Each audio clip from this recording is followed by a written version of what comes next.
નમસ્તે. મોરબીમાં જોવા મળેલ કૂવાની અંદર હિલોળા લેતું પાણી એક અસામાન્ય ઘટના છે. પણ ભૂસ્તરીય રચનાની દૃષ્ટિએ અથવા તો ભૂગર્ભ જળના સંદર્ભમાં આવી ઘટના અમુક જગ્યાઓમાં જોવા મળતી હોય છે.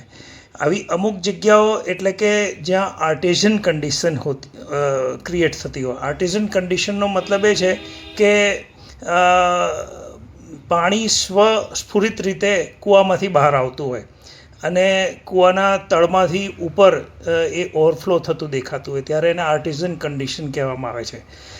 સામાન્ય રીતે બહુ જ વરસાદ જ્યારે થોડા દિવસ પહેલાં વરસાદ વરસ્યો હોય અને કૂવાની આસપાસ લગભગ 10 કિલોમીટરથી લઈને 50 કિલોમીટરની ત્રિજ્યાની અંદર પણ વરસાદ ઘણો બધો વરસ્યો હોય અને કૂવાની જે સપાટી છે એના કરતાં 10 કિલોમીટરથી 50 કિલોમીટરની ત્રિજ્યામાં કૂવાની ત્યાંની જમીનની સપાટી 1થી 10 મીટર કે એથી વધુ પણ ઊંચી હોય ત્યારે આ પ્રકારની પરિસ્થિતિ સર્જાય છે. કારણ કે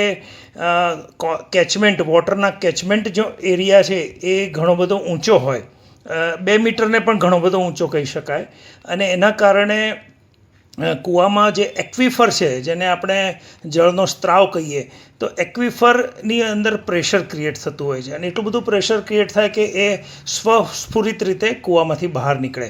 આ એક કન્ડિશન છે અને આ પ્રકારના કૂવાની અંદર જ્યારે એક્વિફર ઓપન થતું હોય ત્યારે એક કન્ફાઇન્ડ એક્વિફરની કન્ડિશન હોવી જરૂરી છે. તો આ કૂવાની અંદર એવું કન્ફાઇન્ડ એક્વિફર હોઈ શકે. કન્ફાઇન્ડ એક્વિફરનો મતલબ એ છે કે બે ઠોસ જો સ્તર છે અથવા તો ત્યાં જોવા મળતો કાળમીંડ બેસાલ્ટનો પથ્થર અથવા તો માટીનો સ્તર, એને પણ એ ઠોસ સ્તર જ કહેવામાં આવે. તો બે માટીના સ્તરની વચ્ચે સેન્ડ એટલે કે અથવા તો રેતીનો જે સ્તર આવે કે જેની અંદરથી પાણી સામાન્ય રીતે બહાર નીકળતું હોય છે. તો આ પ્રકારની કન્ડિશન આ કૂવામાં રચાઈ હોવી જોઈએ કે બે ઠોસ સ્તરોની વચ્ચે એક્વિફર જોવા મળતું હોય અને આ એક્વિફરમાં પ્રેશર બહુ જ ક્રિએટ થયું હોય ત્યારે એ પાણી ઓવરફ્લો થાય. ઓવરફ્લો થવાની ઘટના સામાન્ય છે પણ જ્યારે આવી રીતે પાણી હિલોળા લે એ થોડીક અસામાન્ય ઘટના છે. એના કારણ પણ બે છે. એ પહેલું કારણ એ કહી શકાય કે આ પ્રકારના કૂવાની અંદર ક્યારેક ગેસનું ક્ષરણ થતું હોય. ગેસ સામાન્ય રીતે મિથેન હોઈ શકે અથવા તો રેડોન હોઈ શકે. રેડોન હોય તો આ વધારે જોખમી છે કારણ કે રેડોન જ્યારે કૂવામાંથી બહાર નીકળે ત્યારે ભૂકંપની સંભાવના હોય છે. જો મિથેન હોય તો એવી સંભાવના નથી, પણ મિથેન હોય તો ડેન્જરસ કહી શકાય. એટલા માટે ડેન્જરસ કહેવાય કે મિથેન જો બહાર આવે તો એ સળગી શકે છે. ક્યાંય પણ છોટી પણ ચિનગારી આવે તો એ સળગી જાય. તો ગેસ પણ બહાર નીકળવાની શક્યતા નકારી ન શકાય.